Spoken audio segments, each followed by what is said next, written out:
Senegal ha sido durante más de una década el Finisterre de la África Occidental, el último trozo de tierra que miles de migrantes han alcanzado, muchas veces extenuados, para jugárselo todo a una última carta, la de atravesar el océano. Muchos siguen perdiendo la vida en el intento. Pueblos enteros como esta aldea a las afueras de Dakar se han quedado casi sin jóvenes. Yaya Bayan perdió a su hijo de 27 años al naufragar rumbo a Canarias. Decidió crear una asociación para luchar contra la emigración clandestina.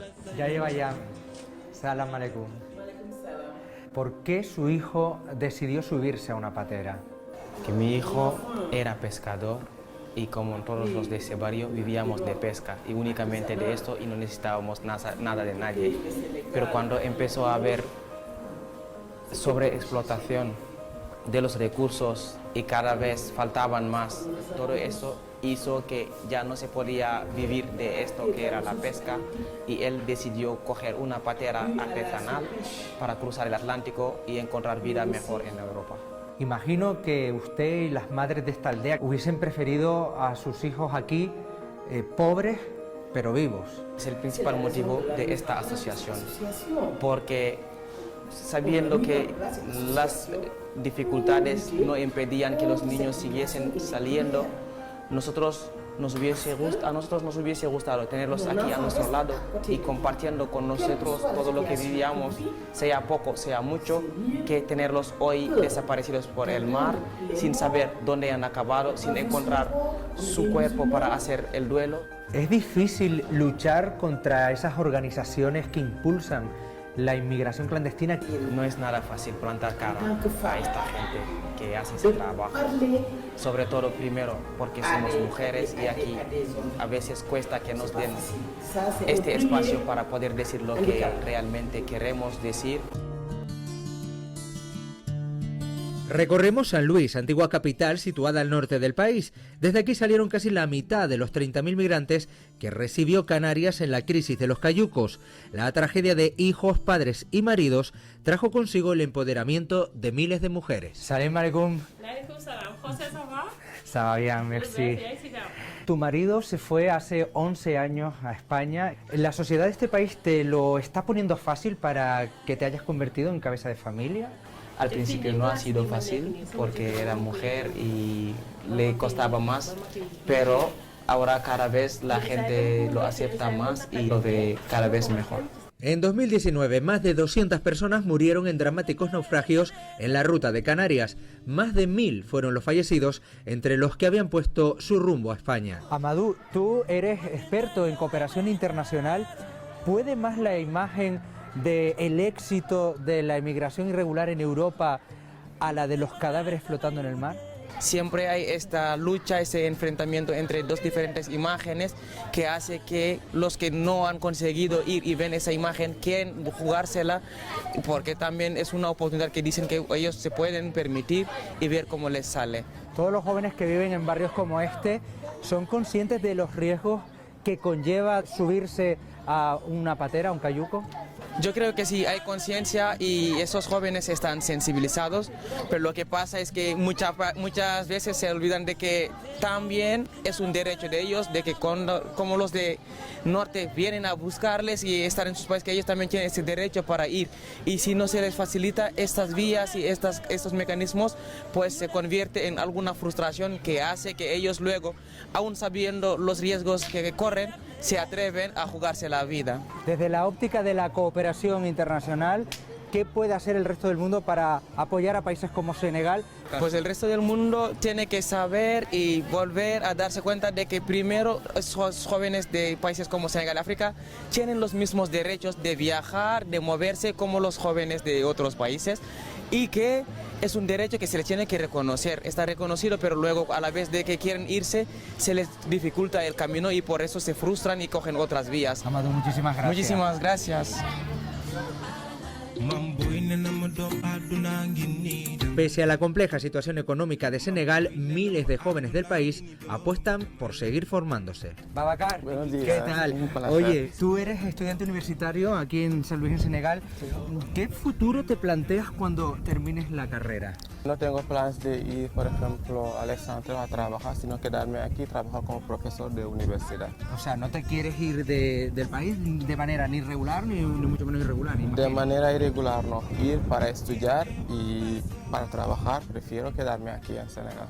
La lacra del paro aquí se vive como algo angustioso, sobre todo en zonas rurales. Las expectativas de encontrar una fuente de ingresos estable son muy complicadas. Salam alaikum, madama. Alaikum salam. Tú eres un joven con una familia muy grande a tu cargo, llevas 10 años sin trabajo. ¿Cómo lo haces para sacar a esta familia adelante? A veces se te hacen complicadas las cosas y nosotros intentamos apañarnos con lo que sea. Con esta situación, ¿te has planteado irte del país por la vía de subirte a un cayuco o a una patera? Yo me lo he planteado, pero cuando me di cuenta de los riesgos y lo que había, he decidido no intentarlo. Hay algunos que he conocido de aquí del pueblo cerca que han ido, todos en las piraguas. Algunos consiguieron llegar, pero otros no consiguieron llegar y fallecieron en el camino. Yo creo que no lo sabían lo que les esperaba ahí y la mayoría decidieron irse porque se daban la imagen de que todos llegaban a Europa y que el camino parecía algo fácil y todos se fueron sin pensarlo. En los institutos senegaleses se hace un esfuerzo por transmitir la realidad de los riesgos que conlleva la inmigración irregular.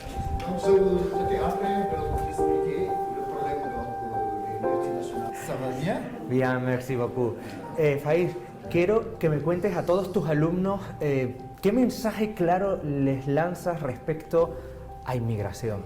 Les estoy compartiendo el mensaje que esta juventud que sale todavía ignora los riesgos que existen en este camino y las realidades que les esperan allí. Por esto, cuando van, el sueño que les mueve nunca se cumple o se cumple muy difícilmente. Imagino que en todo este tiempo algunos alumnos tuyos no te han hecho caso porque se han embarcado en pateras o cayucos.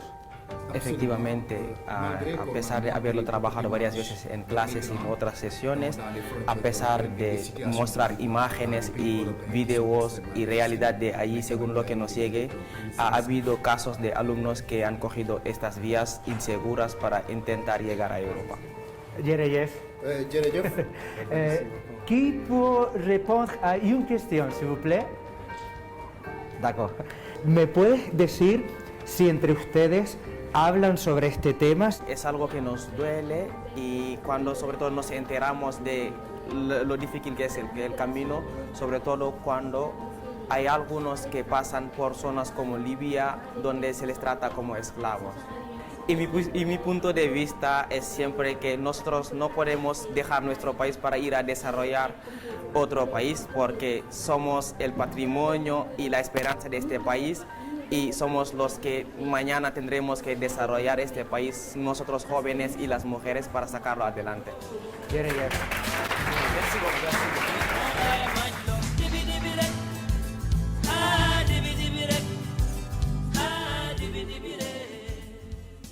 Tras cruzar África a pie, navegar el Atlántico y pisar territorio europeo, llega la gran decepción. Muchos miran cara a cara a la mentira de un sueño prometido que suele terminar en centros de internamiento, en pobreza y en más marginación.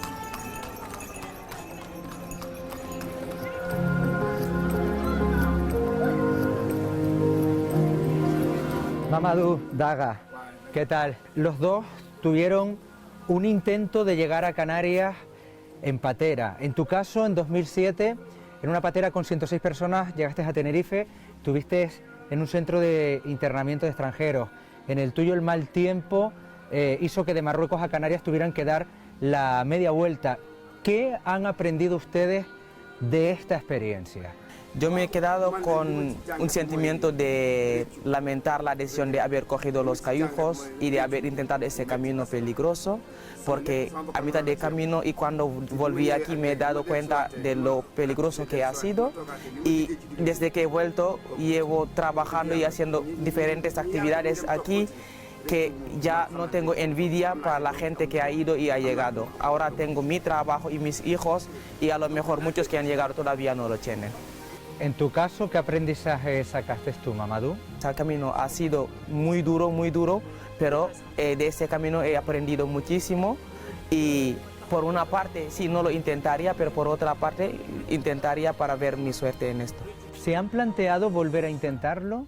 Yo personalmente no lo volvería a intentar, porque ya por mucho que haya millones y millones de euros que se pueden ganar una vez estando ahí con un nivel de vida mejor, eso no es el precio de una vida humana. Yo sí, cuando me echaron en el 2007 me quedé con las ganas de volver a intentarlo. No porque ignoraba el peligro, sino porque me habían echado a mí y otros de mis paisanos y habían dejado ahí a otra gente de otras nacionalidades, como que ellos tenían más suerte que yo. Y yo me quedé con ese sentimiento de volver a intentarlo, aún sabiendo los riesgos y el peligro de este camino.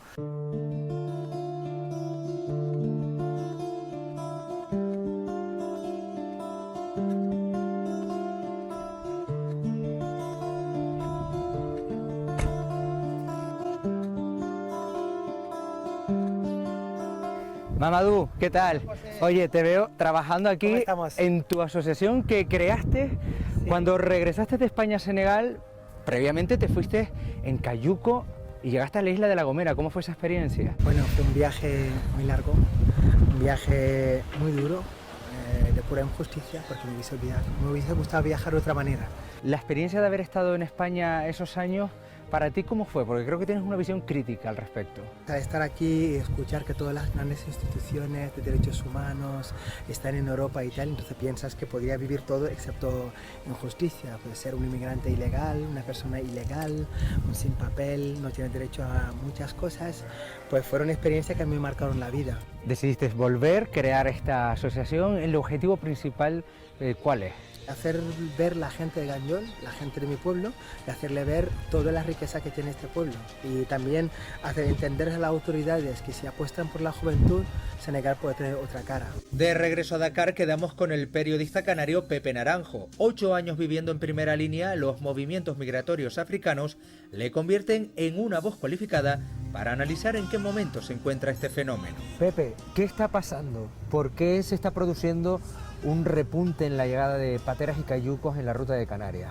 Yo creo que la explicación está en que las migraciones son un fenómeno líquido. Ahora ha habido una reacción por parte del gobierno marroquí, fruto de la cooperación con la Unión Europea, de cerrar, digamos, la salida de migrantes. De hecho, en el año 2019 ha descendido prácticamente a la mitad la llegada de migrantes a la península, mucho menos de la mitad. Pero la parte de Canarias, la salida desde el sur de Marruecos o desde el Sáhara Occidental, no se ha producido ese cierre, por lo cual ese líquido, entre comillas, se ha trasladado hasta aquí y han vuelto a llegar cayucos a Canarias, y eso tiene que ver fundamentalmente con la salida de embarcaciones desde Gambia. Los acuerdos de España y de la Unión Europea con los países de la cornisa atlántica han hecho mucho hincapié en Senegal y en Mauritania, que es de donde sobre todo salían los cayucos en 2006-2007. Pero Gambia, aunque también ha habido acuerdos, no ha sido con la misma intensidad. Mi sensación es que no se va a llegar a cifras como las que vivimos, o a situaciones como las que vivimos en 2006-2007 en Canarias. ¿Qué tiene que pasar para que todas las partes implicadas logren frenar esas muertes en el mar? Para mí, la clave está en favorecer vías de migración legal, entendiendo que este es un fenómeno natural que además, visto con perspectiva, es beneficioso para las sociedades de origen y para las sociedades de destino, y generar desarrollo en los países de origen, generar desarrollo inclusivo para que los jóvenes tengan la posibilidad, si lo desean, de quedarse. Desde este continente parten en busca de un futuro hacia una Europa envejecida que también los necesita. Y desde este mar, que hoy nos separa, miran con la esperanza de que algún día sea el que nos una.